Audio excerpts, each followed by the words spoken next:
तो श्री सुखदेव जी महाराज ने भगवान को, भगवान के भक्तों को श्रीमद् भागवत रूपी अध्यात्म दीप का प्रकाश करने वाले भगवान श्री वेदव्यास को बारंबार भाव से प्रणाम करके, उनके श्री चरणों का वंदन करके, अभिनंदन करके मंगलाचरण किया। और फिर महाराज परीक्षित ने जो सृष्टि विषयक प्रश्न श्री सुखदेव जी महाराज से किया था, उसके उत्तर में श्री सुखदेव जी ने कहना आरंभ किया कि परीक्षित, जो प्रश्न तुमने मुझसे पूछा वही प्रश्न एक समय नारद जी ने ब्रह्मा जी से भी पूछा था। नारद जी ने पूछा ब्रह्मा जी से कि प्रभु आपने किस कारण तप किया, क्योंकि इस सारे अस्तित्व की उत्तम, मध्यम, अधम जो भी वस्तु है उसको रचने वाले तो आप हैं। यहां जो भी आंख से दिखाई पड़ रहा है ये सब आपकी ही रचना है। तो नारद जी ने प्रश्न किया कि आपसे भी बड़ा कोई और है? आपने तप करके किसका ध्यान किया?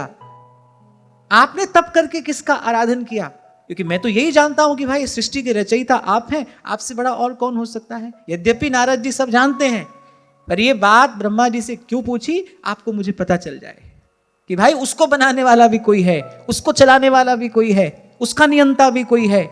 इन सब का ईश्वर कोई एक है जो निर्गुण भी है, सगुण भी है, और निर्गुण सगुण दोनों से न्यारा भी है।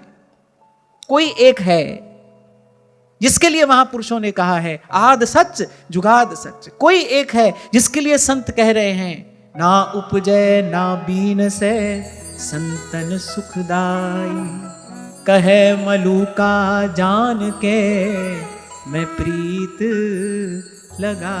वो कोई एक है, उसको जानना है।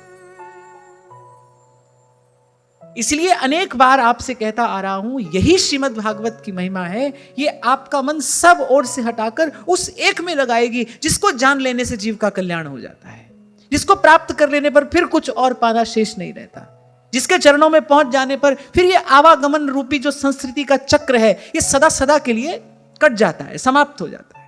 तो श्री ब्रह्मा जी ने कहा, जब मैंने अपने आप को उस दिव्य कमल पुष्प पर देखा चारों ओर प्रलय का जल ही जल है, उसके अतिरिक्त कुछ और दिखाई नहीं पड़ता। मेरी बुद्धि की गति उस समय कुंठित हो गई थी, मुझे कुछ समझ नहीं आ रहा था कि मुझे करना क्या है। उस समय मुझे व्यंजन का 16वां और 21वां अक्षर सुनाई पड़ा, त और प, और मैंने तप करना आरंभ कर दिया। 1000 दिव्य वर्ष तक ब्रह्मा जी ने तप किया। भगवान प्रसन्न हुए। भगवान ने ब्रह्मा जी को अपने दिव्य धाम का दर्शन कराया।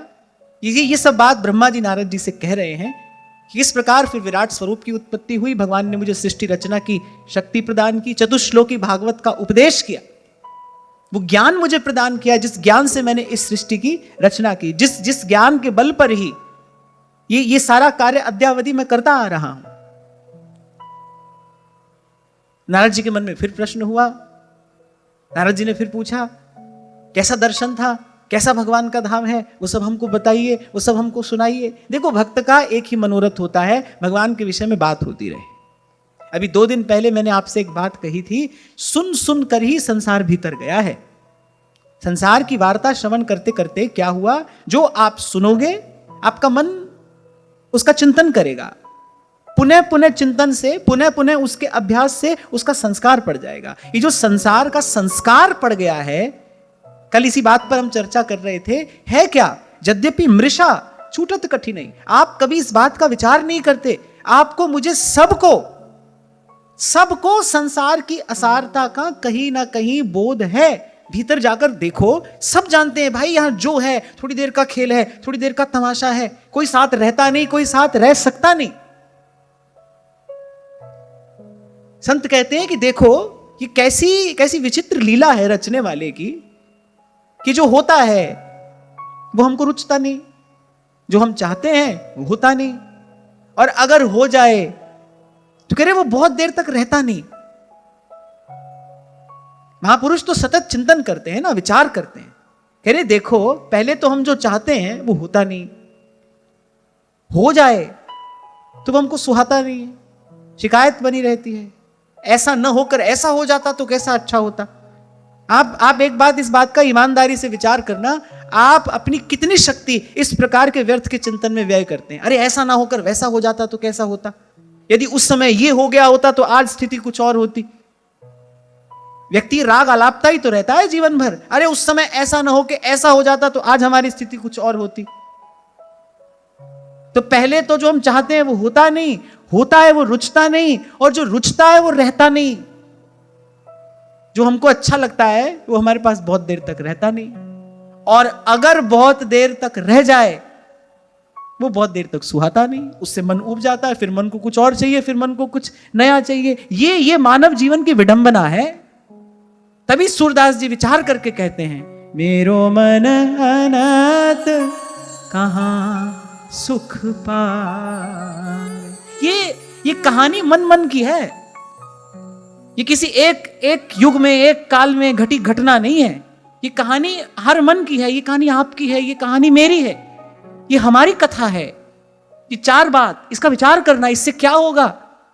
इससे क्या होगा? संसार की असारता का बोध गहरा हो जाएगा। और कुछ दिन पहले मैंने आपसे कहा था, ये साधना का पूर्व पक्ष है। जब तक संसार की असारता का बोध गहरा नहीं होगा, तब तक आप भजन का मूल्य नहीं समझोगे, तब तक भजन की महिमा समझ में नहीं आएगी। और मन का तो एक गुण है भाई, मन तो जिसको महिमावंत समझता है उसके पीछे जाता है। मन के पास बुद्धि तो है नहीं, मन विचार नहीं करता है।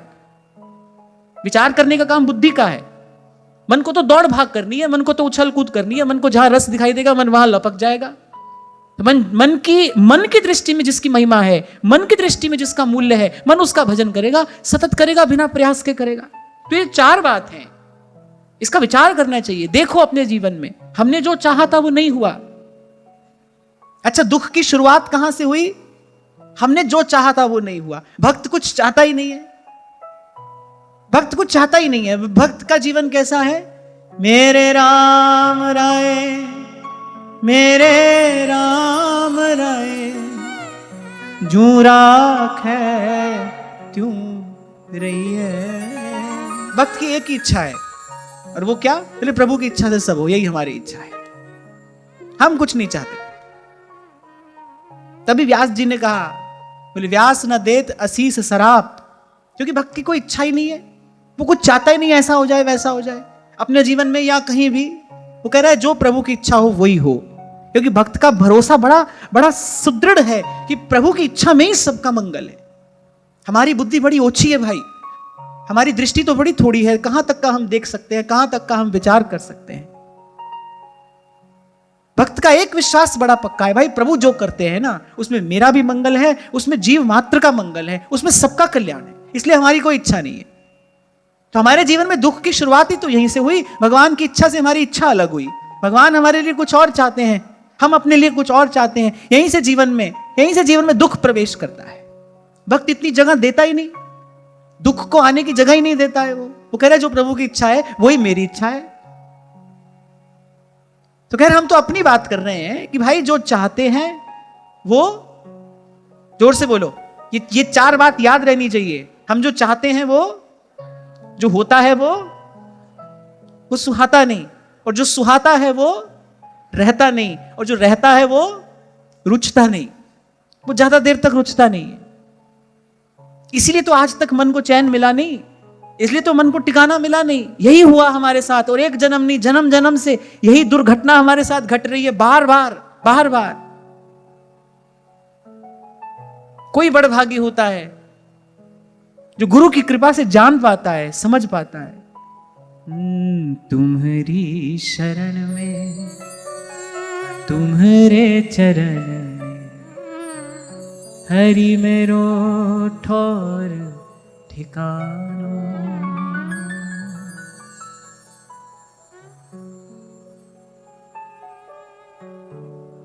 तो इसका विचार करना, सतत करना, बार बार करना। क्या होगा? संसार की जो असारता है, जो हमारे जीवन का अभाव है, उसका बोध गहरा होगा। भूल जाते हैं हम बार बार संसार के विषय सुख में पड़कर, जो हमारे जीवन का वास्तविक अभाव है उसको हम बार बार भूल जाते हैं, विस्मृत हो जाता है वो हमसे। अध्यात्म की दृष्टि में यही एक भूल है, इसी का नाम भूल है। अपने जीवन के अभाव को हम बार बार भूल जाते हैं। संसार की ठोकर लगती है, चोट लगती है, फिर थोड़ी देर के लिए मन व्याकुल होता है, फिर लगता है नहीं अब नहीं देखेंगे इस और अब भगवान का भजन करेंगे। फिर वही संसार का थोड़ा सा सुख मिलता है, फिर मन दौड़ जाता है उसी ओर, फिर भगवान भूल जाते हैं। वो जो घटा हमारे साथ उसको हम भूल जाते हैं। तो ये जो बात मैंने आपसे कही इसका पुनः पुनः विचार करोगे, चिंतन करोगे, तो क्या होगा, धीरे धीरे ये समझ बढ़ने लगेगी। करना कुछ नहीं है, मैं बार बार आपसे कहता हूं ना भाई, करना कुछ नहीं है, कोई छेड़छाड़ नहीं करनी है, किसी से लड़ना झगड़ना नहीं है, कोई लाठी डंडा लेके कहीं चल नहीं पड़ना है कि भाई ये झूठा संसार है हटाओ इसको, ना ना ना, ऐसा कुछ नहीं करना है। बस समझ लेना है कि समझ गहरी हो जाए हमारी, समझ लें, क्योंकि जो समझ गया, विवेकी कौन होता है, वो जो समझ गया है, कहता कुछ नहीं है वो किसी से, बस समझ गया, बस समझ जाना है। ये हम समझते हैं पर थोड़ी देर के लिए समझते हैं, फिर भूल जाते हैं, फिर समझते हैं, फिर भूल जाते हैं। कि समझ गहरी हो जाए, इसकी जड़ गहरी हो जाए। इसलिए महामुनि अष्टावक्र महाराजा जनक से कहते, प्रौढ़ वैराग्यम आश्रित्यम वीत तृष्ण सुखी भव। प्रौढ़ वैराग्य, पक्का पक्का वैराग्य। हाँ, तो हम बात क्या कर रहे थे?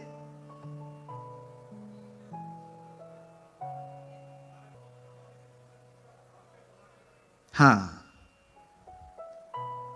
एक आध व्यक्ति भी सही उत्तर दे देता है तो मुझे संतोष हो जाता है कि चलो भाई, कोई तो सावधान होकर बैठा है ना यहां पर।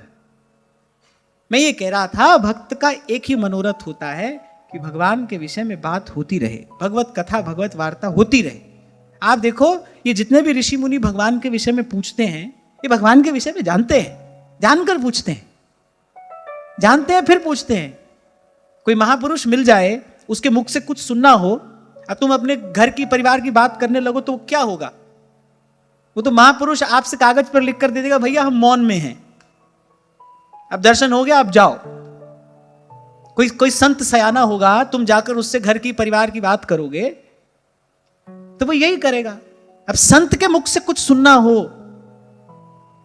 संत के मुख से यदि कुछ सुनना है तो भाई ऐसा ही प्रश्न करना चाहिए, प्रभु के विषय में कुछ बताइए। ऐसा प्रश्न सुनकर संत को प्रसन्नता होती है।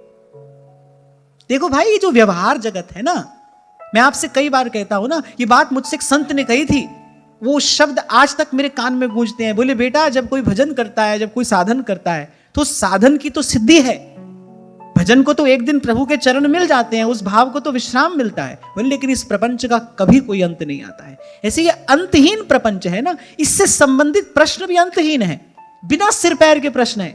और कल आपसे एक बात मैंने कही थी, भाई उत्तर दे देने के बाद भी प्रश्न बना रहे तो पूछना और बताना दोनों बेकार गया। किसी ने प्रश्न पूछा और किसी ने उत्तर दिया, लेकिन उसका उत्तर सुन के भी अगर प्रश्न बना ही रहा तो भाई ये पूछना बताना सब व्यर्थ ही तो गया, समय और शक्ति का अपव्यय ही तो है ये, और क्या है, और क्या है।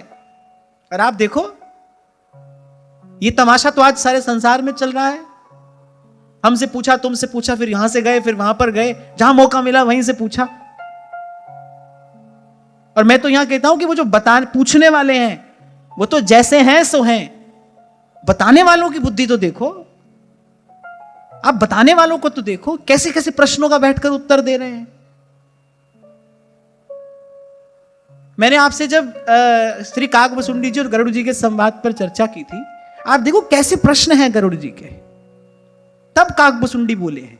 आप कहीं भी जाकर देखिए, पूरी श्रीमद् भागवत में महापुरुषों की परस्पर वार्ता ही है, पूरी श्रीमद् भागवत में आद्योपांत केवल सत्संग ही है।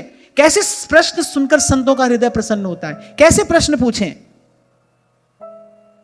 जिज्ञासुओं ने, पिपासुओं ने प्रश्न कैसे पूछें। आपका प्रश्न बताता है कि आपकी साधना का स्तर क्या है, कैसा प्रश्न आप पूछते हो, किस किस विषय पर बात करते हो आप, ये बताता है आपकी चेतना किस धरातल पर खड़ी है, कैसी बात करते हो आप। एक बहुत अच्छे विचारक की एक बात मुझे सदा याद रह जाती है। वो कहता है कि आप किस प्रकार के विनोद पर हंसते हो, ये आपका चरित्र बता देता है। कैसी बात पर आपको हंसी आती है, फिर यहां से आपके चरित्र का पता चल जाता है। आपकी चाल आपका चरित्र बता देती है। आपके द्वारा पूछा जाने वाला प्रश्न बताएगा आपकी साधना का स्तर क्या है, चेतना के किस धरातल पर आप खड़े हो, कैसी बात संतों गुरुजनों से पूछते हो। और मैं कहता हूं भाई, पूछने वाले तो धन्य है, बताने वाले तो परम धन्य है, वो भी बता रहे हैं। है कोई समाधान मन में उठने वाले संसार संबंधी अनेक अनेक प्रश्नों का कोई समाधान है? कोई समाधान नहीं। उन प्रश्नों को ज्यों का त्यों छोड़कर गुरु की आज्ञा मानकर और भजन में लगना पड़ता है, तब उत्तर मिलता है, तब समाधान होता है। एक एक प्रश्न का उत्तर नहीं मिलता है वहां। उन प्रश्नों को ज्यों का त्यों छोड़कर, मौन होकर, इस बात को स्वीकार करके होई जो राम रचि राखा, को करी तर्क बढ़ावई सा। तर्क प्रश्न ही तो होता है।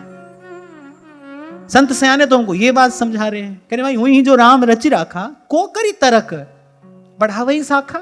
ऐसा क्यों करते हो? तो यहां बड़े सुंदर सुंदर प्रश्न पूछे गए। नारद जी जानते हैं, फिर भी पूछा ब्रह्मा जी से, बोले बताइए कैसा भगवान का धाम है। अब नारद जी की तो अबाध गति है भगवान के धाम में। नारद जी तो आते जाते श्रीमन नारायण नारायण श्रीमन नारायण नारायण नारायण। वैकुंठनाथ नारद जी के सर्वस्व हैं, और प्रभु की नारद जी पर ऐसी कृपा है कि उनके लिए कभी द्वार बंद नहीं होता। नारद जी जब चाहे आए, जब चाहे जाएं। प्रभु भी पूछ रहे हैं, बोले अच्छा बताइए कैसा था भगवान का धाम। प्रभु ने आपको दर्शन दिया तो क्या कहा, कैसा प्रभु का स्वरूप था, वो सब बात हमको विस्तार से बताइए, हमको सुनाइए, हम सुनना चाहते हैं। बड़ा सुंदर लक्षण श्रोता का बताया गोस्वामी जी ने मानस में। जिनके श्रवण समुद्र समाना, कथा तुम्हारी सुभग सरना। जैसे जल की अनंत अनंत धाराएं समुद्र में आकर मिलती हैं, समुद्र किसी को ना नहीं करता, सबको स्वीकार करता है। फिर ऐसे जिनके श्रवण समुद्र समाना, माने कथा सुनते सुनते जो कभी अघाए नहीं, जिनको कभी तृप्ति ना हो, क्योंकि रामचरित जय सुनत अघाही, रस विशेष तिन्ह जाना नाहि, रस विशेष तिन्ह जाना नाहि। 6-7 महीने पहले की बात है, मेरे को यहां पर किसी बालक ने लिखकर भेजा कि पहले आप जो चर्चा करते थे, यानी यहां वहां जाकर जो आप चर्चा करते थे, उसमें बहुत सब विषय होते थे, वो काफी इंटरेस्टिंग होती थी। अब तो वो एक ही बात आप कहते हैं, बार बार बार बार एक ही बात कहते हैं। तो मैंने कहा भाई आपके इस भाव ने मुझे बता दिया कि हम भी भटक रहे थे, श्री जी की कृपा से हम भी सही मार्ग पर आ गए, है ना। क्योंकि भाई जो वो संसार है उसको तो यहां वहां की बात सुननी है। हमारी बात आपसे कहें, आपकी बात सुने, थोड़ी यहां की चर्चा हो, थोड़ी वहां की चर्चा हो, थोड़ा गीत हो, संगीत हो, कुछ हास्य हो, कुछ विनोद हो। पर भाई संत मनोरंजन करने के लिए नहीं होता है, सत्संग मन का रंजन करने के लिए नहीं है। मनोरंजन के तो अनेक अनेक साधन आपके पास पहले से हैं। संत और संत का संग मनोरंजन के लिए नहीं, संत और संत का संग तो भव भंजन के लिए होता है। सतसंगति संस्कृति कर अंता। समझ आते आते ये बात समझ में आती है, आते आते ये बात समझ में आती है, होते होते ये अनुभव होता है। एक बड़े अंधेरे कक्ष में जब आप एक दिया जलाते हैं तो आप देखो वो प्रकाश धीरे धीरे फैलता है ना, धीरे धीरे फिर उस कक्ष की एक एक वस्तु आंख से दिखाई पड़ने लगती है। ऐसे ही गुरु जब इस अंधियारे मन में ज्ञान का दीप जलाता है, ऐसे धीरे धीरे शनय शनय होते होते प्रकाश होता है। फिर ये बात समझ में आती है भाई कहने सुनने योग्य केवल एक ही विषय है, एक ही विषय पर बात करनी चाहिए, बाकी सब व्यर्थ है।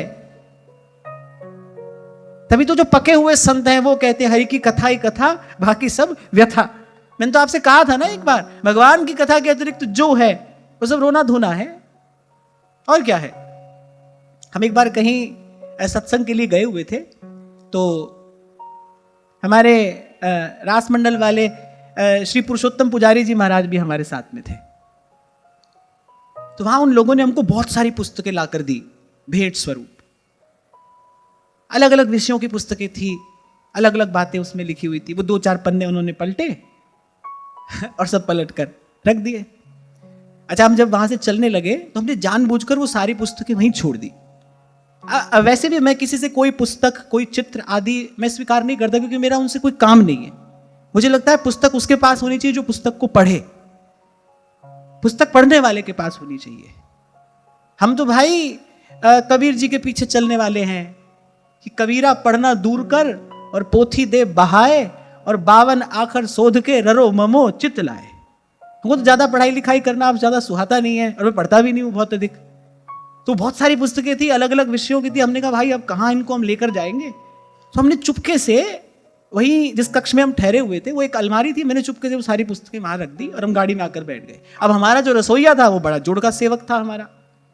अभी हम गाड़ी में बैठे ही थे, वो पीछे पीछे दौड़ा आया, वो सारी पुस्तकें उठाकर बोले अरे जैजा आप ये सब तो भूल कर ही जा रहे हो। अरे मैंने कहा भला हो इसका। अब जिन्होंने हमको वो पुस्तकें दी थी वो सामने ही खड़े थे, अब हम तो छुपा कर आ रहे थे, अब क्या करते हैं। अब स्थिति बड़ी विचित्र हो गई। तो खैर अब उस समय तो मुझे रखनी पड़ी पुस्तकें। अब जैसी वो पुस्तकें मैंने रखी और 2-4 कदम हम आगे चले तो पुजारी जी उस रसोईया को फटकारते हुए बोले अरे मूर्ख, कोई बड़ा ज्ञान ध्यान है इन पुस्तकों में? बोले सबका रोना धोना इसमें लिखा है, तभी तो छोड़कर आए थे हम वहां पर, और तूने ये सब लाकर हमारे माथे मर दिया। तो भाई तो सब रोना धोना है। सच सच बात कही है संतों ने सीधे सरल शब्दों में। हरि की कथा ही कथा, बाकी सब व्यथा। समझ में अब आई ये बात। हजार हजार बात करते रहो, मिलता है मन को चैन? दे सकता है प्रभु के भजन के बिना मन को कोई सुख? कोई नहीं दे सकता है भाई, कोई नहीं दे सकता है। हजारों विधियां, हजारों युक्तियां, हजारों मंत्र, हजारों चेटक कर लो, पर निज अनुभव सुनी कहां खगेसा, बिन हरि भजन न जाहि कलेसा। ये बात कौन कह रहे हैं? जिनको महादेव भी मानते हैं। कल भी मैंने आपको कहा था, अनुभवी जन जो बात कहें उनकी बात को बिना किसी तर्क कुतर्क के स्वीकार करना चाहिए। इसे श्रद्धा कहते हैं। सेवक जी महाराज ने श्रोता का गुण बताया ना, श्रोता सोई परम सुजान, सुनत चित रति करे। श्रोता श्रद्धा से युक्त होना चाहिए, गुरुजनों की बात में उसकी श्रद्धा हो। संशयात्मिका बुद्धि किंतु परंतु करेगी, अनेक अनेक प्रश्न खड़े करेगी, और उसका दुष्परिणाम क्या होगा? समय का अपव्यय होगा, शक्ति का अपव्यय होगा। जैसे किसी कार्य को आरंभ करते समय एक उत्साह होता है, फिर धीरे धीरे श्रम होता है, और एक समय ऐसा आता है जब उस कार्य से उपरति हो जाती है, जब भीतर की शक्ति समाप्त हो जाती है, फिर काम करने में रुचि नहीं होती ना, फिर व्यक्ति को लगता है भाई थोड़ी देर हम आराम करें। तो आपने यदि अपनी साधना में भी श्रद्धा रूपी शक्ति का यदि अपव्यय किया होगा तो आप देखना थोड़े समय में आपको भीतर से भजन से ही उपरति होने लगेगी। इसलिए बड़ा सोच समझ कर इसको लगाना चाहिए। ये आपकी संपत्ति है, ये आपकी शक्ति है। पर श्रोता सोई परम सुजान, सुनत चित रति करे। व्यर्थ के किंतु परंतु से क्या होता है? ये श्रद्धा रूपी शक्ति क्षीण होती है। इसलिए गुरुजनों की बात में श्रद्धा रखिए। आप माने न माने, पर आपने कुछ भी जानकर नहीं जाना है, मानकर जाना है। आपके पास जितनी भी जानकारी है ना, वो आपने जानकर नहीं पाई है, मानकर पाई है। उसका आरंभ मानने से हुआ। कोई भी पुस्तक आप आज पढ़ रहे हैं, वो पुस्तक यदि हिंदी में है तो का खा गा जिस दिन आपको पहले दिन पढ़ाया गया होगा, आपने अपने अध्यापक की बात ज्यों की त्यों मानी थी, वहां से आपने पढ़ना सीखना शुरू किया, तब आप पढ़ पाए। कोई भी यात्रा यहीं से ही आरंभ होती है, तभी फलवती होती है। व्यर्थ के कुतर्कों से क्या होता है? आपकी श्रद्धा रूपी शक्ति क्षीण होती है। इसलिए गुरुजनों की बात को श्रद्धा सहित स्वीकार करना चाहिए, उसमें कोई किंतु परंतु ना करिए। और अगर यह सामर्थ्य आपके पास नहीं है, ध्यान रखना आपका साधन कभी सफल नहीं होगा। सेवक जी महाराज ने पहली मांग यही बताई है, प्रथम हृदय श्रद्धा जो करे, फिर आचार जन जाए अनुसरे। नहीं तो क्या होगा? श्रद्धा रहित चित्त से गुरुजनों के पास जाओगे, उनकी बात में संशय होगा, उनकी चेष्टा को देखकर आपके मन में प्रश्न खड़ा होगा, अपनी हानि कराओगे। इसलिए प्रथम हृदय श्रद्धा जो करे। विकसित करिए अपने भीतर, समझाइए अपने मन को। आपका मन बहुत सारी बातें आपके समझाने से समझ जाता है। बताइए अपनी बुद्धि को ये गुरुजनों की बात है, इसमें किसी प्रश्न की कोई संभावना नहीं है, इसमें कोई प्रश्न नहीं करना है। भगवान भी आकर कहें, आप देखो मां गिरिजा ने यही तो उत्तर दिया कि तजौ न नारद करी उपदेशु, आन कहीं सतवार महेशु। ये श्रद्धा है, गुरु चरणों में श्रद्धा है, गुरु के वचनों में श्रद्धा है। गुरु के शब्द में श्रद्धा हो, उसमें कोई किंतु परंतु नहीं है। ऐसा ही है। मैं आपको साधक जीवन की बात बता रहा हूं कि साधक जीवन में बड़े बड़े द्वंद्व आते हैं। पुराने संस्कारों के कारण समय समय पर अनेक अनेक प्रकार के विक्षेप उत्पन्न होते हैं। कभी कभी ऐसे प्रश्न होते हैं जिनका उत्तर आपको बाहर से मिल पाना संभव नहीं होता। उन सब का उत्तर आपको कैसे मिलता है? संत के शब्द में श्रद्धा होने से उन सब प्रश्नों का समाधान हो जाता है। कभी कभी क्या होता था कि मन में कोई जिज्ञासा हुई, कोई प्रश्न हुआ, मन ने ही उसका उत्तर दिया, फिर मन ने ही उसके सामने एक काउंटर क्वेश्चन किया। और फिर ऐसा होता है ना, जब आप चिंतन करते हैं तो आपके भीतर इस प्रकार विचारों का कभी कभी एक झंझावात चल पड़ता है। उस सबका समाधान कैसे होता है? तब कभी संत का कोई शब्द याद आता है, भाई संत ने ऐसा कहा है, सब प्रश्न छोड़कर इसी के पीछे चलना है। फिर भगवान की बात याद आती है, महाजनो येन गतः स पंथाः। और भाई इस संसार में रहते हैं, कभी कभी अवांछित विचार मन में आते हैं। खिड़की खुली होगी तो भाई धूप भी आएगी, धूल भी आएगी। ये तो बड़ी सीधी सी बात है। फिर इन संतों के शब्द याद कर लेता हूं, बारी मथे घृत हो बरु सिकताते बरुते, बिन हरि भजन न भौतरिए, यह सिद्धांत अपे, यह सिद्धांत अपे। और मेरे मन ने कुटिलता छोड़ी कि नहीं, इसकी कसौटी यही है। गुरुजनों की बात में कितनी श्रद्धा से आपकी स्वीकृति है। अगर गुरुजनों की बात में भी आपका मन किंतु परंतु करता है, यही मन की कुटिलता है। इसी को कहते हैं कुटिल मन। संतों की, गुरुजनों की बात में भी आपका मन प्रश्न करता है, अरे वो जो कह रहे हैं आपके हित और कल्याण के लिए तो कह रहे हैं, उनका कल्याण तो हो गया, परमार्थ के कारण है, लियो संत अवतार। या नारद जी ने यह प्रश्न पूछा ब्रह्मा जी से। नारद जी तो भगवान को स्वरूप से जानते हैं, स्वभाव से जानते हैं, पूछ रहे हैं किस लिए? भाई ब्रह्मा जी कुछ बोलेंगे, कुछ भगवत चर्चा होगी।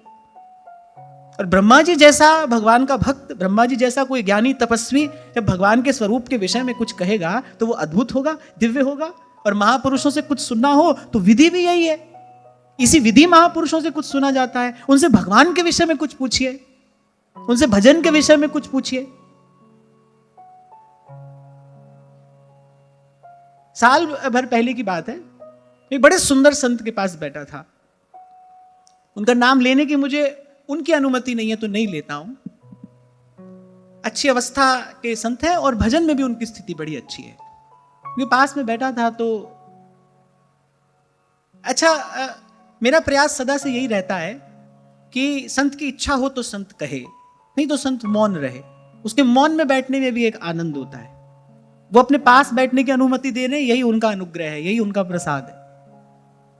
जैसे स्वयं बोले, 80-85 वर्ष की उनके शरीर की अवस्था होगी और बड़ी छोटी उम्र में लग गए थे साधन में।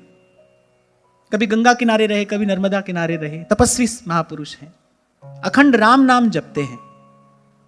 तो उन्होंने कहा कि बेटा, हजारों लोग श्रद्धालु बनकर मेरे पास में आए,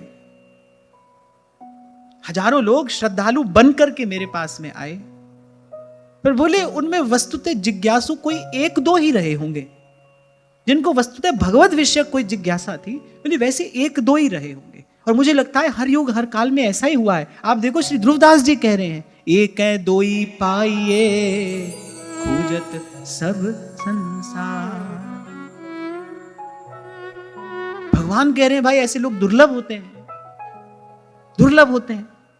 कितना दुर्लभ है सत्संग, संतों की वाणी से ही जानिए। धन दारा सुत लक्ष्मी पापी के भी हो, संत समागम हरि कथा तुलसी दुर्लभ दुर्लभ। महादेव कह रहे ये बात गिरिजा, संत समागम सम न लाभ कछु आन।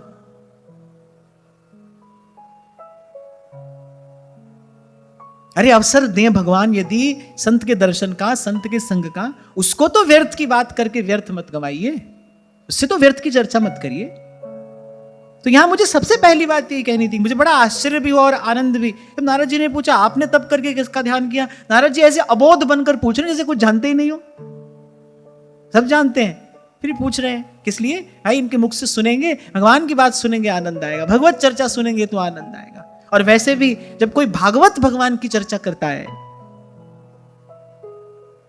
प्रातस्मरणीय परम पूज्य श्री चंद्रशेखर बाबा महाराज जी बात कहते थे, बोले देखो पका फल तो मीठा ही होता है, और तोते का चखा हो फिर उसकी मिठास का कहना ही क्या। ऐसे भगवान की कथा करे सब प्रकार से मधुर है, लेकिन जब भगवान का भक्त भगवान की कथा सुनाता है, कह रे दास मिले हरिदासा, जन्म जन्म की पूरी आशा, जन्म जन्म की पूरी आशा। अब कोई पूछे आप ये कथा सुना रहे भगवान मिल जाएंगे? नहीं, भगवान से मिलने की इच्छा मिलेगी, प्रभु को जो जानने की जो जिज्ञासा है वो प्राप्त होगी। दरस तेरे की प्यास मन लागी, कहने वाला कहता है तलाशे तलब में वो लज्जत मिली है, अरे मुझे ढूंढने में वो सुख मिल रहा है, तलाशे तलब में वो लज्जत मिली है, अरे दुआ कर रहा हूं कि मंजिल ना आए, मुझे ढूंढने में वो सुख मिल रहा है। मैं तो पहले दिन से आपसे कहता हूं प्रभु को पुकारने में कितना सुख है। जब रोम रोम प्रभु को पुकारता है, वो हजारों ब्रह्मानंद से श्रेष्ठ कोई सुख है जो भक्त पाता है, जो प्रभु को पुकारने वाला पाता है। जिस हृदय में दर्शन की प्यास होती है, जिस और अंतर में दर्शन की लालसा होती है, केवल वही जानता है उस प्यास और लालसा का सुख क्या है। श्याम सुंदर कहकर गए हैं कि मैं परसों आऊंगा, और गोपियां श्री कृष्ण के इन्हीं शब्दों से अपने अपने प्राणों की, अपनी आशा की डोर बांधे बैठी हैं। उद्धव आए और गोपियां कह रही हैं कि तू हमसे वो आशा छीनने के लिए आया है? नहीं, उद्धव ने कहा कि आपकी पीड़ा नहीं देखी जाती। बोले किसने कहा हम पीड़ा में हैं? अरे यहां हमारा रोम रोम श्याम है, हमें किसी प्रकार की कोई पीड़ा नहीं। और इस पीड़ा पर हम तीनों लोगों के सुख को सहज प्रसन्नता से न्यौछावर करती हैं।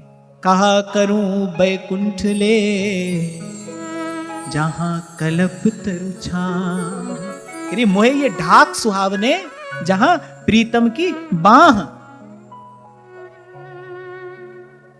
रसखान लिखते हैं, या लकुटी अरु कामरिया पे राजती हूं पुर को तज डारू, आठों सिद्धि नमो निधि को सुख, आठों सिद्धि नमो निधि को सुख, नंद की गाय चराए विसार। आठों सिद्धि नमो निधि को सुख, नंद की गाय चराए विसारूं। प्रेमियों ने सहज न्यौछावर किया है सब सुखों को। बोली सखी कहती है अरे भव सुख तुम पे वारूं। तो गोपियों ने कहा हमें कोई पीड़ा नहीं है। ये जो प्यास है, ये उत्कट पुरुषार्थ है, क्या नहीं है हमारे जीवन में। आप कहते हो भजन में सुख नहीं है, भजन में आनंद नहीं है, और मैं आपसे सदा कहता हूं भाई भोजन में सुख नहीं होता, भूख में सुख होता है। स्वाद भूख में है, भोजन में नहीं है। भोजन में स्वाद हो, पेट भर जाने के बाद भी स्वाद लगना चाहिए। पेट भर जाने के बाद भोजन स्वाद नहीं लगता, और थोड़ा अधिक पेट भर जाए तो उस ओर देखने की भी इच्छा नहीं होती। भूख में स्वाद है। इसलिए यहां महाराज ने ये बात कही है, सहज आनंद बसे बैरागी, दरस तेरे की प्यास मन लागी।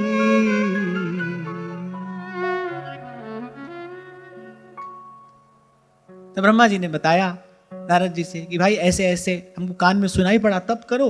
तो हम तप करने लगे, और तप करते करते फिर प्रभु प्रसन्न हुए, प्रभु का दर्शन हुआ, और प्रभु ने अपने धाम का हमको दर्शन कराया। नारद जी ने कहा नहीं ऐसे नहीं, हमको विस्तार से बताइए कैसा प्रभु का रूप था, कैसा दर्शन हो रहा था, क्या पहना था उन्होंने, कैसे वस्त्र थे, कैसे आभूषण थे, कैसी उनके मुख पर मुस्कान क्रीड़ा कर रही थी, वो सब हमको विस्तार से बताइए। तद्दर्शनाल्लाद परिप्लुतांतरो ऋष्यत्तनुः प्रेम भराश्रुलोचनः ननाम पादाम्बुजमस्य विश्वसृग् यत पारमहंसेन पथाधिगम्यते। ब्रह्मा जी सुना रहे हैं, भाई ऐसे जब भगवान सन्मुख आए तो कह रहे दर्शन करते ही कह रहे हृदय आनंद के उद्रेक से लबालब भर गया, शरीर पुलकित हो उठा, रोम रोम पुलकित हो रहा है, प्रेम के अष्ट सात्विक भाव ब्रह्मा जी के देह पर प्रकट हो रहे हैं। और कह रहे जब भगवान प्रकट हुए, कह रहे भगवान के उन चरण कमलों में हमने प्रणाम किया जो परमहंसों के निवृत्ति मार्ग से प्राप्त होते हैं। अभी इस एक पंक्ति में बड़ा गूढ़ार्थ छिपा है। ब्रह्मा जी ने कहा कि भाई वो जो प्रभु के चरण कमल हैं, वो जो सब सुखों के खान हैं, प्राप्त कैसे होते हैं? ये जो परमहंसों के निवृत्ति मार्ग से प्राप्त होते हैं। परमहंस कौन है? अभी कुछ दिन पहले हमने इस पर चर्चा की थी। मैंने कहा था हंस कौन होता है? जो सार की बात ग्रहण करे। और परमहंस कौन होता है? जो सार के सार की बात को ग्रहण करे। और सार का सार क्या है? उसका भी सार क्या है? प्रेम है, हित है। सबका सार प्रेम है, हित है। जो उद्भूत हुआ है यहीं से उद्भूत हुआ है, जो स्फुरित हुआ है यहीं से स्फुरित हुआ है, यहीं से उपजाए इसी में विलीन हो जाएगा। हित से ही उपजाए सब, हित में ही आकर विलीन हो जाएगा। कहा ना भगवान ने अर्जुन से, यह देख गगन मुझ में लय है, यह देख पवन मुझ में लय है, मुझ में विलीन झनकार सकल, मुझ में लय है संसार सकल। जो उद्भूत हुआ है यहीं से हुआ है, इसी में आकर लय हो जाएगा, इसी में विलीन हो जाएगा, इसी में विश्राम प्राप्त कर लेगा। कहे जो परमहंसों के निवृत्ति मार्ग से प्राप्त होते हैं, जो भगवान के चरण कमल, माने एक तो प्रेमी को ही प्राप्त होंगे। यहां ब्रह्मा जी ने यह बता दिया, करते रहो योग, करते रहो ध्यान, ठीक है, उसका अपना एक फल है, उनकी अपनी एक सिद्धि है। पर ये जो प्रभु के चरण कमल हैं, ये किसको प्राप्त होते हैं? परमहंसों को, अर्थात जो सार वस्तु ग्रहण करने वाले हैं। और किस मार्ग से प्राप्त होते हैं? बोले निवृत्ति मार्ग से। अच्छा, प्रवृत्ति और निवृत्ति दोनों मन के धर्म हैं, देह का धर्म नहीं है। चाहे प्रवृत्ति हो चाहे निवृत्ति हो, ये मन का धर्म है। कि जो परमहंसों के निवृत्ति मार्ग से प्राप्त हो जाते हैं, बड़े दीर्घ काल के सत्संग के पश्चात, दीर्घ काल तक संत के चरणों की सेवा के पश्चात विषय से उपरति प्राप्त होती है। एक गुण साधन ते नहीं हुई। आपका मन, आपकी बुद्धि विषय का फल क्या है इसको समझ भी लेंगे तो भी उसको भोगने का जो संस्कार है वो बना रहेगा। ध्रुवदास जी ने एक बड़ी सुंदर बात कही ना कि तन छाड़े मन गही रहे, दोनों दुख तहां हुई। बहुत बार ऐसा होता है, व्यक्ति समझ करके भाई ये वस्तु अच्छी नहीं है, उसको छोड़ देता है, लेकिन उसको छोड़ देने के बाद भी उस वस्तु के प्रति जो एक आसक्ति है वो बनी रहती है, उसका लेश रहता है हृदय में। बड़ा सुंदर उदाहरण संत लोग देते हैं। एक दोना में आपने कुछ देर के लिए गुलाब के या मोगरा के फूल रख दिए और फिर आपने उनको वहां से हटा लिया। आप देखो उनके हटाने के बाद भी वो जो सुगंध है बड़ी देर तक उस दोने में बनी रहती है। और कभी कभी तो किसी वस्तु की गंध ऐसी होती है जो बड़े दीर्घ काल तक नहीं जाती, किसी भी प्रकार से नहीं जाती। आपको एक और उदाहरण दे देता हूं। किसी कांच के बर्तन में आपने अचार रखा हो, फिर आप उसको निकाल दो, आप देखो उसकी जो गंध है वो उसमें से जाएगी नहीं। फिर बड़ी देर तक आप उसको धूप में रखो, तब वो पात्र पूर्ण रूपेण गंध मुक्त होता है। ऐसे ही जो हमारे संस्कार हैं, मान लीजिए थोड़ी देर के लिए हमने वो क्रिया छोड़ भी दी, लेकिन वो जो करने का संस्कार है वो बना रहता है, उसकी गंध बनी रहती है बड़ी देर तक। जब संतों की सेवा मिलती है, तेरी शरण सतगुरु मेरे पूरे, मन निर्मल होए संता तूरे, मन निर्मल हुए संता तूरे। साधु चरण रज मांझ व्यास से कोटिक पतित समान। व्यास जी कहते हैं, शुक मुख वचन रचन कह कोटिक, शुक मुख वचन रचन कह कोटिक, बिगड़े व्यास सुधारे भावत हरि प्यारे के प्यारे, भावत हरि प्यारे के प्यार। तो भगवान का दर्शन हुआ, ब्रह्मा जी ने कहा भाई हमारा हृदय तो आनंद से भर गया, रोम रोम पुलकित हो गया। अच्छा, भगवान के दर्शन होने पर क्या होता है ये कहा नहीं जा सकता, ये कोई नहीं बता सकता है। एक बार मुझसे भी किसी ने पूछा था, बोले भगवान के दर्शन होंगे तो क्या होगा? ये मत पूछो दर्शन होंगे तो क्या होगा, ये पहले ये पूछो दर्शन कैसे होंगे। दर्शन होंगे तो जो होगा सो होगा, वो बताया नहीं जा सकता है। पर फिर भी नारद जी ने पूछा, ब्रह्मा जी ने बताया, उस क्षण का पुनः स्मरण हुआ, फिर उसी भाव में मन भीग गया, फिर उसी आनंद की प्राप्ति हुई। तो फिर ब्रह्मा जी ने कहा भाई भगवान के चरण कमलों में हमने प्रणाम किया। वो चरण कमल जो परम हंसों के आराध्य हैं, जो सार वस्तु ग्रहण करने वाले हैं, वो सब छोड़कर केवल उन्हीं चरण कमलों का ही सतत निरंतर अपने प्राणों से आराधन करते हैं। श्वास श्वास से नाम जपते हुए, हरि नाम की सुधा, हरि नाम की माधुरी का पान करते हुए अपने हृदय कमल पर विराजमान करके उन श्री चरणों को, जो अपने कोटि कोटि प्राणों से उनका निराजन करते हैं, प्रेम से उनका आराधन करते हैं। राम चरण सुखदाई भज मन, राम चरण सुखदाई। अच्छा, ब्रह्मा जी परम भक्त हैं। कहते ब्रह्मा जी का मन जो है वो एक लव के लिए भी कभी भगवान के युगल चरणों से हटता नहीं है। वो सतत नित्य निरंतर भगवान के चरणों का ध्यान करते हैं। कल भी इसी विषय पर हमने विस्तार से चर्चा की। सब मंगलों के मूल भगवान के चरण हैं, और हम अपनी बुद्धि से उन चरणों की सुषमा का, उनके सौंदर्य का, उनके माधुर्य का अपनी बुद्धि से हम पार नहीं पा सकते ना, उसकी कल्पना नहीं कर सकते। इसलिए मैंने आपको एक विधि बताई थी कि भगवान के चरण कमल हमारे हृदय में स्फुरित हो, उसके लिए पहले घट में नाम मूर्ति धरिए, फिर पूजा अंतर्मुख हो करिए, फिर आंखें मूंद के सुनिए सितार, राम नाम सुमधुर झनकार। ये भगवत प्राप्त महापुरुषों की बताई हुई विधि है, ये अमोघ ज्ञान है, जिसको कहते हैं ना राम बाण है। ये व्यर्थ नहीं जाता, ये महापुरुषों की बताई विधि है। इसी प्रकार जप में प्रवेश करना चाहिए, इसी प्रकार जप में आगे बढ़ना चाहिए। पहले घट में नाम मूर्ति धरिए। इसलिए आपको कभी मैंने कहा था, ठीक है उठते बैठते चलते फिरते तो आप नाम जप करते हो, पर थोड़ी देर एक आसन में बैठने का भी अभ्यास होना चाहिए। श्वास की गति पर थोड़ा नियंत्रण होना चाहिए। आपके श्वास के आने जाने में एक लय हो। मंत्र का जब भी लयबद्ध तरीके से किया जाता है, एक लयबद्ध तरीके से मंत्र का जप किया जाता है। मंत्र क्या है? ध्वनि है ना। एक लयबद्ध तरीके से मंत्र का जप किया जाता है, और लयबद्ध तरीके से मंत्र का जप करने के लिए पहले आपकी श्वास की गति में एक लय होनी चाहिए। जिस हृदय में काम क्रोध आदि विकार भरे होंगे, उस व्यक्ति की श्वास की गति अलग होती है।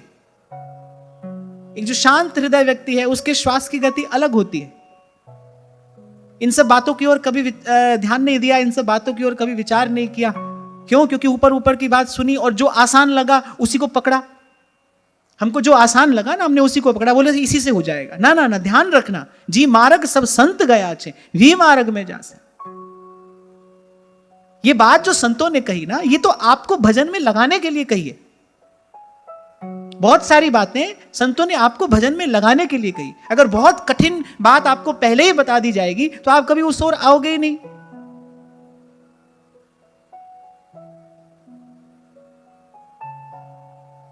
महाप्रभु कहते हैं ना, काहे कृष्ण भजत नहीं नीके। नीके माने भली प्रकार से, मन से, वचन से, कर्म से। ऐसी भक्ति की याचना ही तो रैदास जी महाराज ने की। मन क्रम वचन तुम्हारी आशा, ऐसी भक्ति करे रैदासा। ये जो ध्यान की विधि कल मैंने आपसे कही, किस प्रकार जप में हम प्रवेश करें, आगे बढ़े, उसके लिए ये सब तैयारी तो आपको करनी होगी और करनी चाहिए। ये शरीर किस लिए मिला है? केवल पशु की भांति भोग भोगने के लिए मिला है। और जितना अधिक भोग का चिंतन करोगे, महर्षि पतंजलि अपने योग सूत्र में ये बात कहते हैं, विषय के सेवन से भी अधिक भयावह विषय का चिंतन है। विषय के चिंतन से आपकी जो सारी वाइटल एनर्जी है, आपकी जो सकारात्मक ऊर्जा है, जो पवित्र शक्ति आपके भीतर है, जो जीवन के उत्थान के लिए अपेक्षित है, वो क्षय होती है, वो धीरे धीरे नष्ट होती है। अभी आपको कुछ दिन पहले एक प्रसंग सुनाया था ना मैंने, परम पूज्य श्री मलुक पीठ वाले महाराज जी सुना रहे थे। उन योगी संत ने वहां पीठ पर पांव रखते ही बता दिया, बोले बहुत गृहस्थी भोग कर आए हो, सुषुम्ना का मार्ग सूख गया है, तो अब ये योग आदि मार्ग तुम्हारे लिए नहीं है, अब तो भाई राम राम जपो। और ये बात मैं जो युवा लोग सुन रहे हैं उनको विशेष रूप से कह रहा हूं, अभी आपके पास समय है, अभी आपके पास शक्ति है, इसीलिए बार बार कहता हूं भजन में लगने का समय तो वस्तुतः युवावस्था ही है। जो पका हुआ फल है वही भगवान के चरणों में निवेदन करना चाहिए, ना कच्चा ना बहुत गला सड़ा। जो पका हुआ फल है वही भगवान के चरणों में चढ़ाया जाना चाहिए। थोड़ी देर बैठने का अभ्यास हो, सबसे पहले श्वास की गति पर नियंत्रण हो, करत करत अभ्यास जड़मति होत सुझा। नहीं, हमसे ये नहीं होगा, आप करना नहीं चाहते। पर एक बात ध्यान रखना, ऐसे भिक्षा में नहीं मिलते हैं भगवान। मैंने कल भी आपसे कहा था, आशीर्वाद याचना करने से नहीं मिलता है, उसके लिए पात्रता अर्जित की जाती है, पात्रता विकसित की जाती है। अरे अपनी ओर क्यों देखते हो, भगवान की ओर देखो, कोई तुमको यहां तक भी तो लाया है। किस माया जाल से निकालकर प्रभु आपको सत्संग में लेकर आते हैं, आपके जीवन में संत आए हैं, सत्संग आया है, आपको ये सब बात सुनने को मिल रही है। अरे कोई है ना इसके पीछे, इस बानक को बनाने वाला भी तो कोई है, कोई आपको यहां तक लाया है ना, उसकी ओर देखो। पर आप करने के लिए प्रस्तुत हो, आप करने के लिए तत्पर हो। 5 मिनट से बैठना आरंभ करो। और अगर यह बात महत्वपूर्ण नहीं होती तो गीता, भागवत, रामायण, इन सब सदग्रंथों में इनका वर्णन महापुरुष नहीं करते। भगवान कह रहे हैं, भगवान ने ध्यान की विधि बताई, कैसे ध्यान में बैठना है। हम भी गाते हैं प्रथमई भावुक भाव विचारे, तो जीवन भर गाते ही रहोगे या उस भाव का विचार भी करोगे? जो काम करने के लिए कहा जा रहा है कि प्रथम ही भावुक भाव विचारे, अब उस भाव का विचार भी करोगे, केवल गाना ही लगा रहेगा जीवन भर? उस भाव का विचार भी करना है ना, उसके लिए एक स्थिति अपेक्षित है। तो 5 मिनट 10 मिनट बैठिए, अपना मेरुदंड सीधा करके एक सुखद आसन में सुखासन लगाकर बैठो। थोड़ा अपने श्वास की गति पर आपका नियंत्रण हो। थोड़ा प्राणायाम करने का अभ्यास करोगे, शरीर भी स्वस्थ रहेगा। शरीर के रोग दूर करने के लिए भी तो योग साधन लोग करते हैं ना। उसको घंटा 2 घंटा भी देना पड़े तो व्यक्ति देता है। भाई हमने अपने शरीर को स्वस्थ रखना है, शरीर का ध्यान करना है, तो अपने जीवन में भजन ध्यान की साधना के लिए थोड़ा समय आप क्यों नहीं दे सकते? ये आपकी लापरवाही है, ये आपकी लापरवाही है। भगवान के आश्रय में रहने वाले बेपरवाह होते हैं, लापरवाह नहीं होते हैं। ध्रुवदास जी ने सिद्धांत विचार में कहा, ती रस के बल सबते बेपरवाह रहते हैं। वो निश्चिंत होते हैं पर असावधान नहीं होते। संत बेपरवाह होता है, लापरवाह नहीं होता है। ऐसे असावधान नहीं होना है। नहीं लगेगा अच्छा, नहीं लगेगा कुछ दिन, आपको लगेगा कि तो बड़ा अटपटा सा काम हमको बता दिया गया, कैसे करें। पर उसी स्थिति को साधना है, उसी स्थिति से पार जाना है। प्रतिकूलता में ही स्वयं को साधा जाता है। प्रतिकूल परिस्थिति को साधने के लिए ही साधना है। जो अनुकूल है वो तो अनुकूल है ही। श्री चरणों का ध्यान हो। अरे महाप्रभु कह रहे, जागृत स्वप्न सुषुप्तिषु स्फुरतु में राधा पदाब्ज छटा। कैसे पहुंचोगे वहां तक? ऐसे दिन रात संसार को देखते, संसार की बात सुनते, कहते, ऐसे पहुंच जाएंगे वहां तक? खरोई कठिन है भजन ढिंग ढरिबो। क्यों कह रहे हैं नागरीदास जी, तमक सिंदूर मेल माथे पे साहस सिद्ध सती को सो जरिबो। खरोई कठिन है भजन ढिंग ढरिबो। हाँ, शुरू में अटपटा लगेगा, अच्छा नहीं लगेगा, मन नहीं लगेगा, पर उसी स्थिति से पार जाना है। लगते लगते लगेगा। आपका लक्ष्य पवित्र है, आप भाव से भगवान के निकट जाना चाहते हो। हम इसलिए ध्यान में बैठ रहे हैं भाई कि हमारे हृदय में प्रभु के चरण कमल स्फुरित हों। जिस हृदय कमल पर भगवान के चरण कमल विराजमान होंगे, भगवान ने स्वयं कहा है श्री गीता जी में अर्जुन से, कहां बैठता हूं मैं, हृदय से अर्जुन तिष्ठति। जिस हृदय कमल पर भगवान विराजमान होंगे, जिस हृदय कमल पर भगवान के चरण कमल शोभा पाएंगे, अरे उसकी संभाल तो करो। भीतर जाकर देखो तो सही, वो हृदय कमल है कहां। भीतर जब जाओगे तो पता चलेगा वो हृदय कमल कहां है। थोड़ा मां में, थोड़ा बाप में, थोड़ा घर में, परिवार में, व्यापार में देखो, वो हृदय तो वहां पड़ा है। सबके ममता ताग बटोरी, मम पद मन ही बांधि बरदो। अरे उस आसन की थोड़ी संभाल तो करो। मन मंदिर को एक बार जाकर देखो, संभालो तो सही। जन्म जन्म की धूल है वहां। तभी संत कह रहे हैं, काम कामना वासना मन ते कर सब दूर, फिर राधा वल्लभ लाल भज रसिकन जीवन मूर। पहले घट को खाली कीजिए, काढ़ वासना दूर। कैसे होगा ये काम? साधन को हरि भजन है और कै सत्संग सहाय।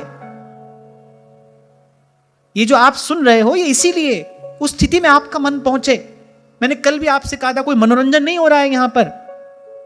मैं कहानी सुनाकर आपका मनोरंजन नहीं कर रहा हूं। ये सब किस लिए हो रहा है? अरे यहां जो है वो तो देवद्वार से कृपा का अवतरण है। ये किस लिए हो रहा है? कि जिस स्थिति की यहां चर्चा की जा रही है, उस स्थिति में हमारा मन पहुंचे। कि अपने नेत्र मूंद कर, अर्थात सब ओर से अपनी दृष्टि समेट कर, परमहंस अपने हृदय कमल पर जिन चरणों का प्रतिस्थापन करके अनेक अनेक भावों से जिनकी आराधना करते हैं, ब्रह्मा जी कह रहे भाई उन चरणों में हमने प्रणाम किया, उन चरणों में प्रणाम करके हम कृतार्थ हुए। ब्रह्मा, शंकर, सनकादिक, शुक, नारद, अम्बरीश, इन सबके आराध्य हैं क्या भाई? वही प्रभु के चरण युग में ही तो हैं। राम चरण सुखदाई भज मन, राम चरण सुखदाई भज मन, राम चरण सुखदाई। राम चरण सुखदाई भज मन, राम चरण सुखदाई भज मन, राम चरण सुखदाई भज मन, राम चरण सुखदाई भज मन, राम चरण सुखदाई भज मन, राम चरण सुखदाई। जिन चरणन ते निकसी सुरसरि शंकर जटा समाई, जिन चरणन ते निकसी सुरसरि शंकर जटा समाई। जटा शंकरी नाम परो है, जटा शंकरी नाम परो है, त्रिभुवन तारन आई, त्रिभुवन तारन आई। भज मन, राम चरण सुखदाई भज मन, राम चरण सुखदाई भज मन, राम चरण सुखदाई भज मन, राम चरण सुखदाई भज मन, राम चरण सुखदाई।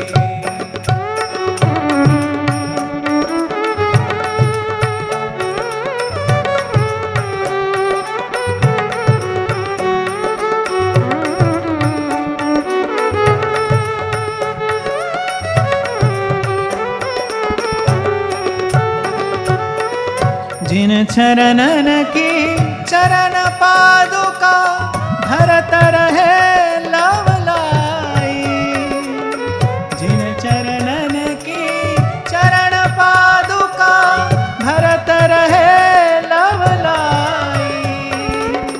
सोई चरण केवट धोइलीन तब हरि नाव चढ़ाई, सोई चरण केवट धोइलीन तब हरि नाव चढ़ाई, तब हरि नाव चढ़ाई। भज मन, राम चरण सुखदाई भज मन, राम चरण सुखदाई भज मन, राम चरण सुखदाई भज मन, राम चरण सुखदाई भज मन, राम चरण सुखदाई।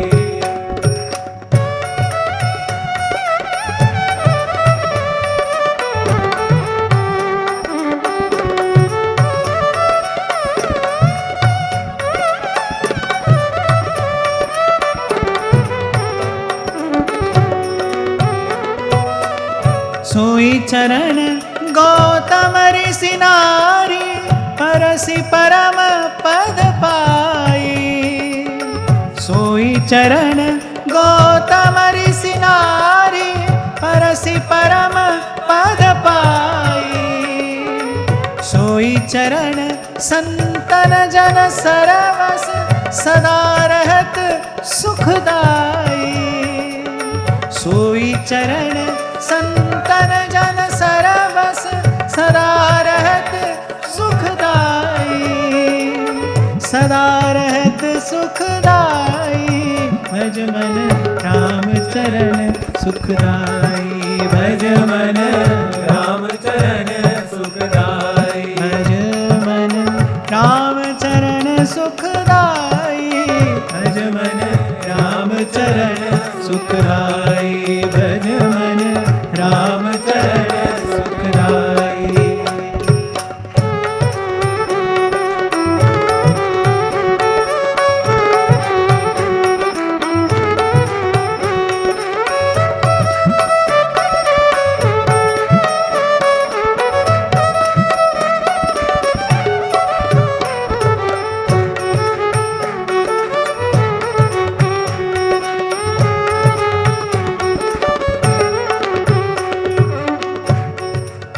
शिव सनकादिक अरु ब्रह्मादिक शेष सहस मुख गाई।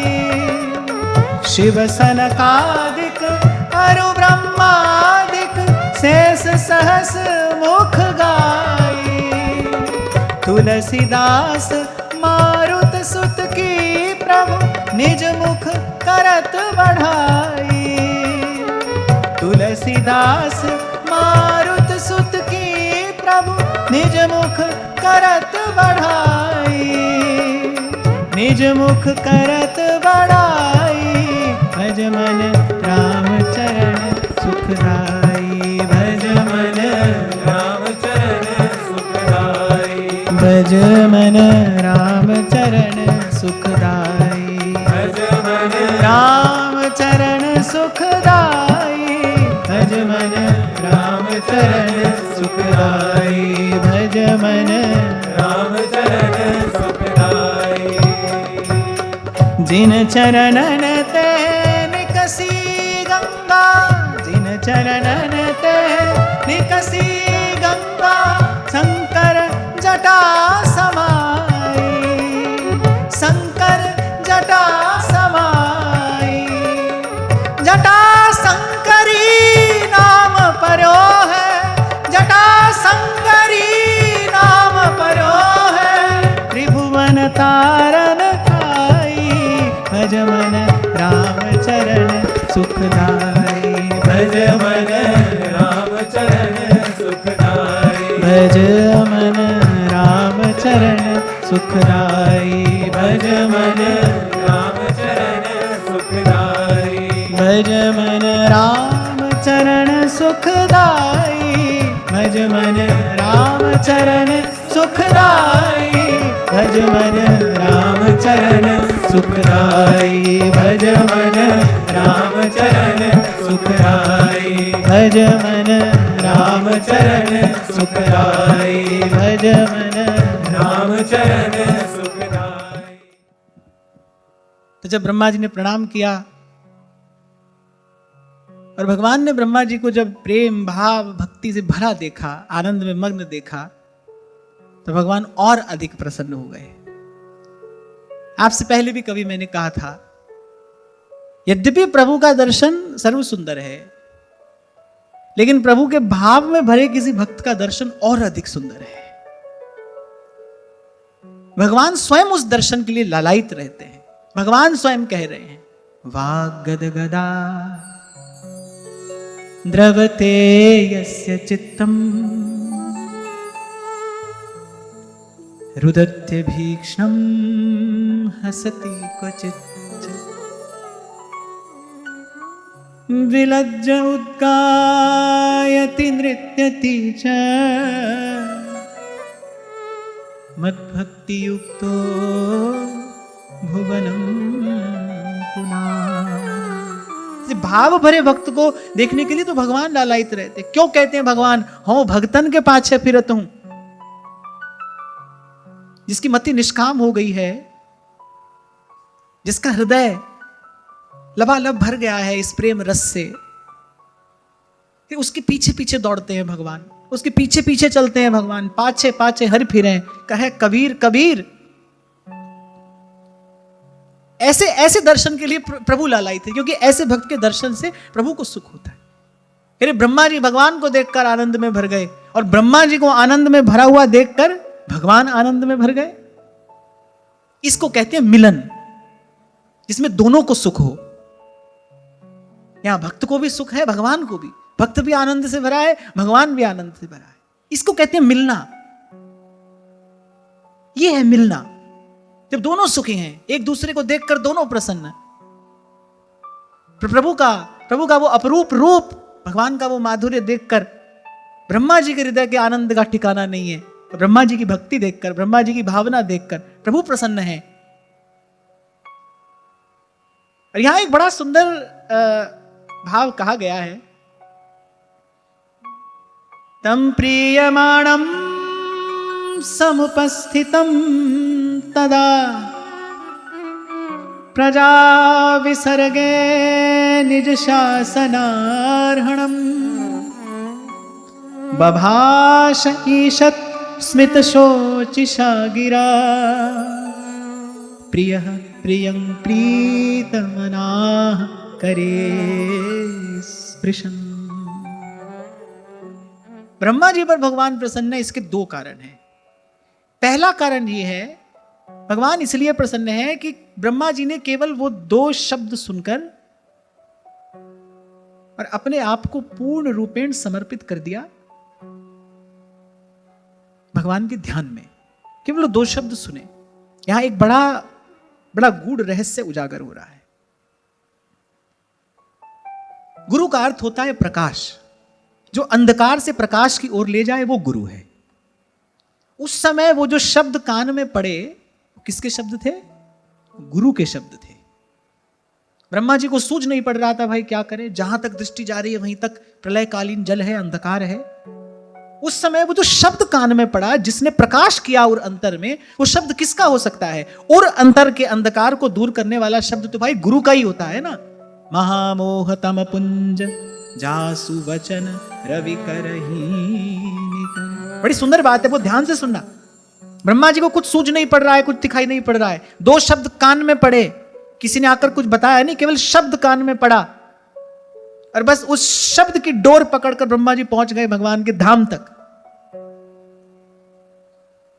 यहां भगवान वेदव्यास इस कथा के साथ साथ और क्या कहना चाह रहे हैं? कह रहे ऐसे ही जीव की दशा भी है, उसके कान में गुरु का शब्द पड़े और वो उसकी डोर पकड़कर पहुंच जाए भगवान के धाम तक। ब्रह्मा जी के कान में शब्द पड़ा, भगवान इसीलिए प्रसन्न है कि केवल उस कान में पड़े शब्द के प्रति ब्रह्मा जी ने अपना आत्मसमर्पण कर दिया।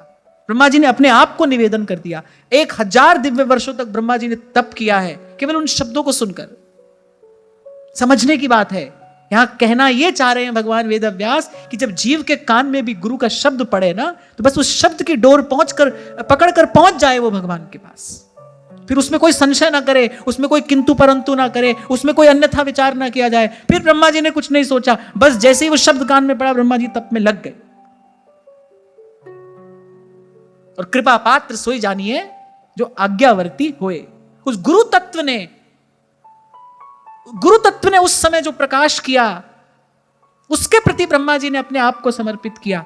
ब्रह्मा जी को भगवान मिले हैं क्यों? क्योंकि वो जो शब्द कान में पड़ा था वो गुरु का शब्द था, और गुरु के शब्द के प्रति अपने आप को समर्पित कर देने वाले को प्रभु को मिलना पड़ता है।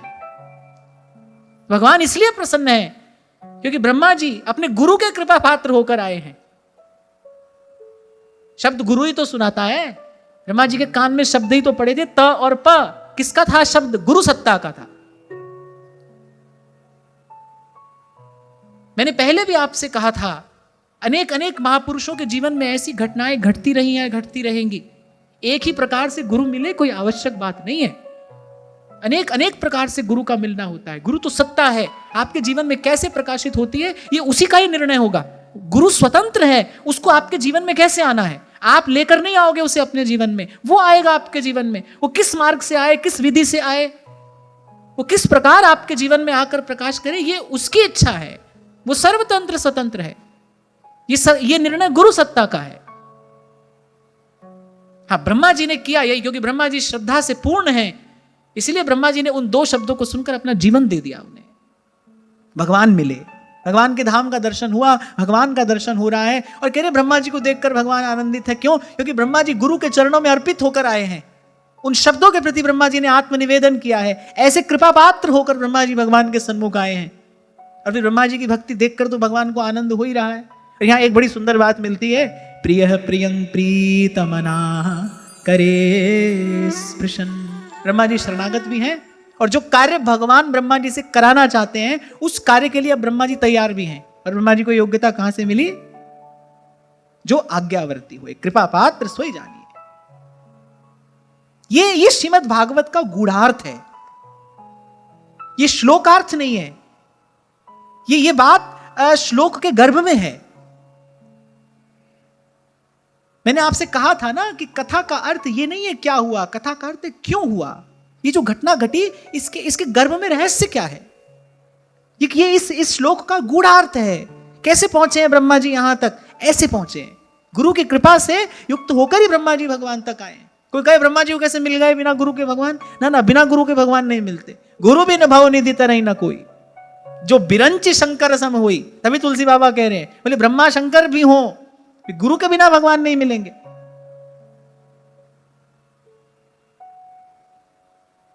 गुरु का शब्द, उसका आदर किया ब्रह्मा जी ने। तो ब्रह्मा जी अब भगवान जो सेवा चाहते हैं ना ब्रह्मा जी की, भाई ब्रह्मा जी सृष्टि की रचना करें, अब ब्रह्मा जी उसके लिए तैयार है। ज्ञान से संपन्न है, शक्ति से संपन्न है, भक्ति से संपन्न है। तो ब्रह्मा जी शरणागत भी हैं, भक्ति से परिपूर्ण भी हैं, और सेवा के लिए तैयार भी हैं। सब देखकर भगवान अत्यंत प्रसन्न हो गए।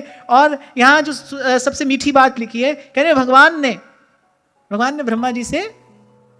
ब्रह्मा जी के सिर पे हाथ नहीं रखा, कह रहे भगवान ने ब्रह्मा जी से हाथ मिलाया। ऐसे लोग कह देते हैं नहीं, हाथ मिलाना तो हमारी सभ्यता नहीं, यहां भगवान ब्रह्मा जी से हाथ मिला रहे हैं। हाँ, पर यहां एक बात जरूर विचार करने की, ऐसे किसी से भी हाथ नहीं मिला लिया जाता है। उससे पहले क्या देखा भगवान ने ब्रह्मा जी में? ब्रह्मा जी शरणागत हैं, भक्ति से परिपूर्ण उनका हृदय है। इष्ट मिले और मन मिले, मिले भजन रस रीत। तभी हाथ भी मिलाना चाहिए और तभी मन भी मिलाना चाहिए। ब्रह्मा जी हाथ मिलाने योग्य हो गए हैं। और कैसे हुए योग्य? ब्रह्मा जी को योग्यता, ये पात्रता कैसे मिली? गुरु की आज्ञा मानने से। तो शब्द जो कान में पड़ा, फिर ब्रह्मा जी ने कोई और विचार नहीं किया, हृदय में श्रद्धा की और उस शब्द का अनुसरण किया, और बस उसके पीछे चलते चलते पहुंच गए यहां तक। समझो, तो हमारी कहानी है। हम भी जहां तक देखते हैं कोई मार्ग सूझ नहीं पड़ता ना। कहा भाई सा ने, गली तो चारों बंद हुई है, मैं हरि से मिलूं कैसे जाए सजनवा, मैं हरि से मिलूं कैसे जाए। मार्ग तो नहीं सूझता है। सजनवा मैं हरि से मिलूं कैसे जाए, ऊंची नीची राह रपटनी पाम नहीं ठहराए, प्रीतम दूर पंथ म्हारा झीणा, प्रीतम दूर पंथ म्हारा झीणा, सूरत झकोला खाए, सजनवा मैं हरि से मिलूं कैसे जाए, सजनवा हरि से मिलूं कैसे जाए। हमको भी तो कहां सूझता है मार्ग। गुरु का शब्द कान में पड़ता है, उसका प्रकाश है, उसके प्रकाश में वो मार्ग देखा जाता है। इसलिए बार बार कहता हूं आपसे, सदा कहता हूं, और आज यहां ये बात श्रीमद् भागवत में भी प्रकट हुई कि जब एक बार गुरु के मुख से वो शब्द आपने सुन लिया,